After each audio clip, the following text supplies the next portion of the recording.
Wake Forest hit their stride. Unfortunately, it was against the Orange, handing them their third loss of the season, their first in ACC play. Sidibe will not redshirt.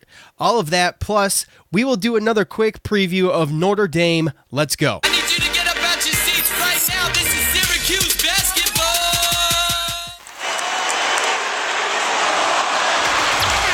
Make some noise, Orange fans. It's time for the Cuse Nation podcast with Sean and Joe.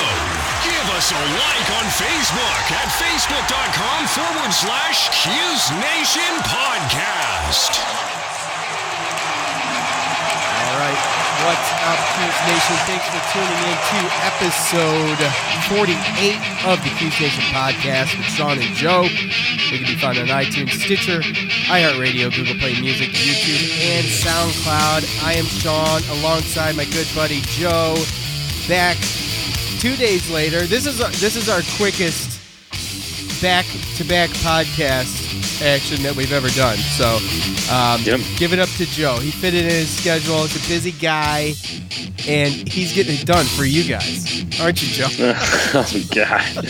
You're just as busy as me, man. Come on. So, anyways, I didn't work today because I was snowed in here in Va Beach, which is absolutely brutal here. But I won't get into all that. But we weren't sure, obviously, if we were going to do this, but this Wake Forest post game immediately. But we decided to. We had time.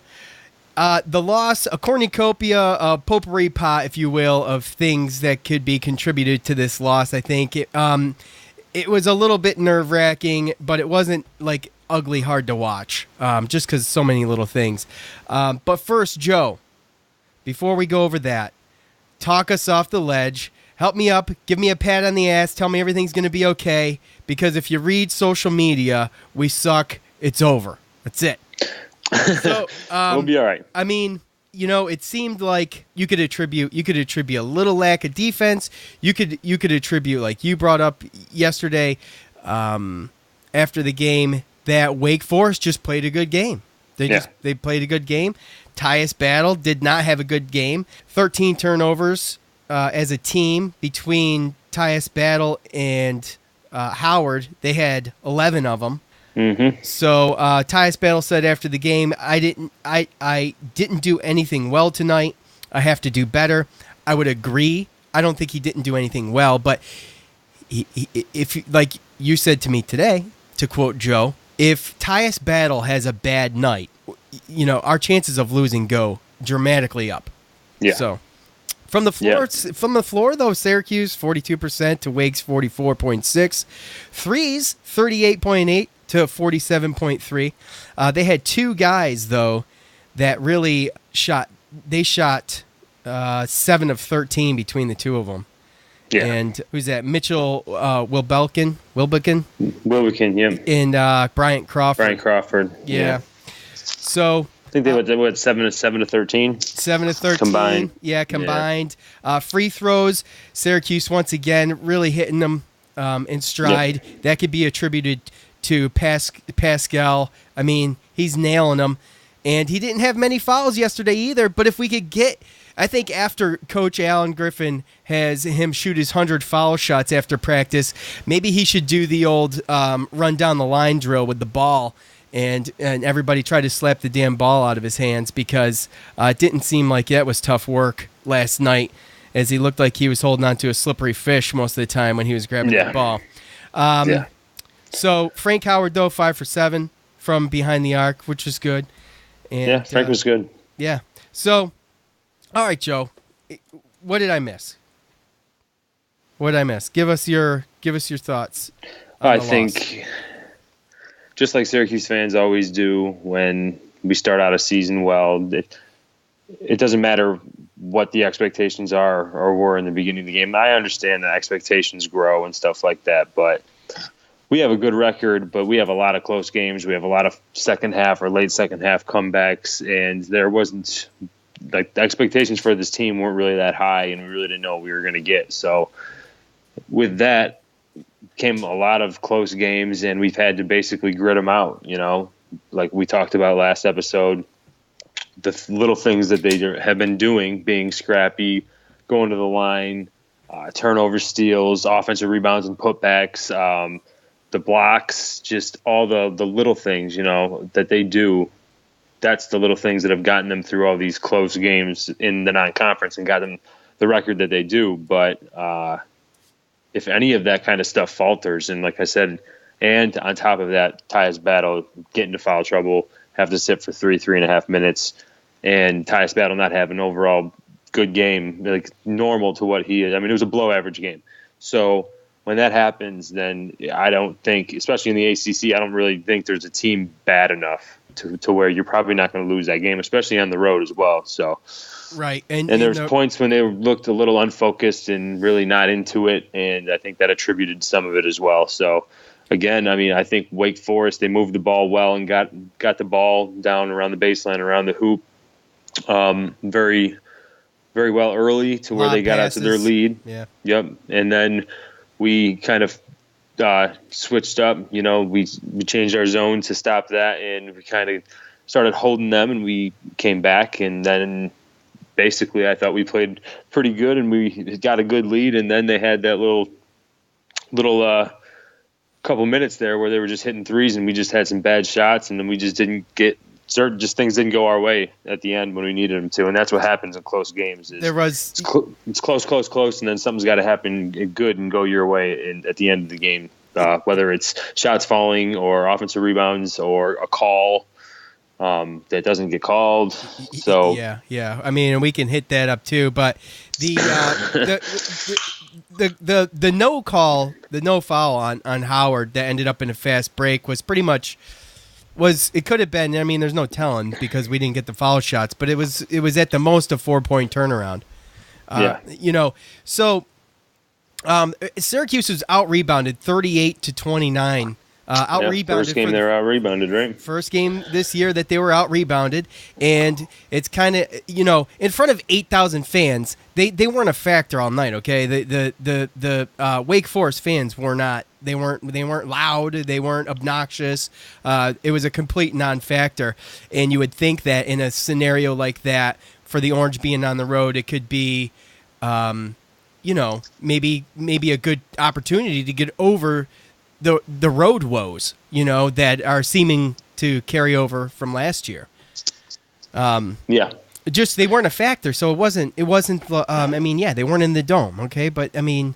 Then it's just a lot of it is just when I say that in this instance, it's not that, like you said, necessarily that. I mean, there's probably a decent amount of Syracuse fans there too, but I just talk about just familiarity. You know what I mean? As far as playing on the court and just there is a difference, even in not necessarily. It doesn't have to be because it's loud or the fans, but just the fact of familiarity of the court and where you practice, and that's where you play most. So.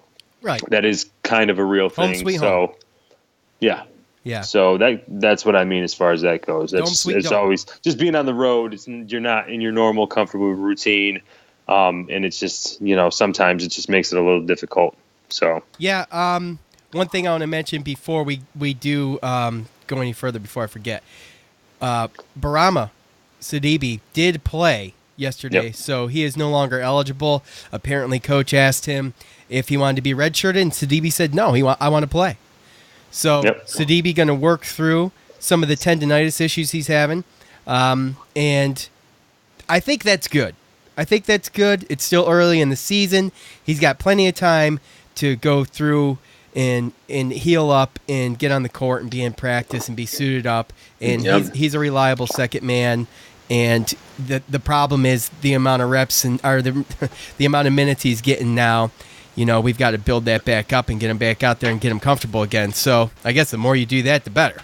Throw him in for a few minutes every game until he's better. Well, and it answers our question. There's not going to be stories about it. People aren't going to talk about it anymore. I mean, he can't redshirt, so it's just going to be a game-to-game thing. And I predict that he's going to have to, like you said, just build his minutes up, get familiar with playing with those guys again and getting back in the rotation. And if he doesn't play well, then he probably won't get minutes. If there's games where he doesn't play, we probably know it's because his tendonitis flared back up. But other than that, I mean, yeah, and I have like some tendonitis in my elbows, and it sucks. So, and it's been years. So I don't know how he's going to deal with it, but I don't have the doctors he has either. Good old tennis elbow back from the day when you were played tennis. Back in the day when I used to, get out on the courts. Never. I don't know how I got it. So the swinging a hammer probably. The one question that I would ask now, that's probably the next question. The next story is what would the deal with Merrick and only playing 9 minutes? Yeah, I mean, I know Moyer was I know Moyer played well. I mean, but usually, he's the spark, and I don't know why he would only get 9 minutes. I don't know if there was some underlying thing that we didn't know about, whether or not he was just under the weather, or if there was some type of injury that happened in practice or something, or if it was just the flow of the game. But I just felt like the sample size wasn't big enough. Yeah, I think. He turned the ball over once. He was just barely getting out there, turned the ball over. I want to see him get more minutes. He was mostly used when Coach wanted to press, right. The inbounds guy. Well, and that was another thing too. Like you said, we got out rebounded, and they did a great job on finding bodies. They had a 7'1" guy who's thicker and has more weight and strength than Chukwu that was kind of pushing him around a little bit on some rebounds. So they definitely got bodies on our bodies and boxed out, and that was one of the worst. And again, that's a big part of our offense. That's a big part of our offense. Yeah, huge part. And we just a lot of times just weren't getting the bounce. We weren't in the right spot at the right time. And also with Merrick, the game was so tight all the way through. Coach was probably just like, he had battle and foul trouble and everything. He was just, I think, just trying to keep everything cohesive out there, and that's what he thought would work best. But like you said, I think Merrick's scrappy enough to go out there and create things that aren't even there sometimes, and he has that ability. So, I mean, Coach knows better than me, but I'd use him a little bit more. So, all right, Joe, any final thoughts on Wake Forest? Just that it's like you said, you wanted a pat on the back and say it's okay. It's not what I think it's just the jury's still out, as far as there wasn't expectations for this team. This team's very young, and they did play a lot of close games. When you play close games, there's going to be times when it just doesn't go your way. So there are going to be losses like this, unfortunately. And Wake Forest, even though their record was only 7-6, 8-6 now, but they played North Carolina to a 4-point game, and it's starting to look like Danny Manning's found his rotation because they were pretty good, and they did that. And their leading scorer got hurt last night. Didn't even play the second half. I mean, he only played, I want to say about 5 minutes. Yeah. So the Wake Forest, you have to remember, they made the tournament last year. So just because they started bad doesn't mean that they're not a better team at this point. So we'll just have to wait and see. It's just one game at a time. But, being, what is it, 12-3? 1-1 in the ACC. It's not the end of the world. Like I told you earlier, we were 8-5 after non-conference play last year. So let's see how many games we play this year before we get 5 losses. That's right. Good point. And keep your heads up, Cuse Nation. It's not the end of the world. It kind of sucks, but I think Joe kind of convinced me this last night. Wake Forest is probably just getting their footing, and we just happen to be a victim of them kind of hitting their stride a little bit there. And it is what it is. But we got Notre Dame coming on Saturday. We did this preview, but Joe, you got something you want to point out? Notre Dame went and beat up on NC State. Yes. Yep. Well, Bonzie Colson did have successful surgery for all those Notre Damers out there, but he is not going to be in uniform on Saturday, so that's good for us. Again, I still think that we're going to get pretty good attendance. We both guessed what we thought it was going to be. I think you might be a little bit closer after that loss last night, but I don't know. We'll see. I said, just for the record, if you didn't listen to last episode. No, yeah. I was 25. Joe was 28.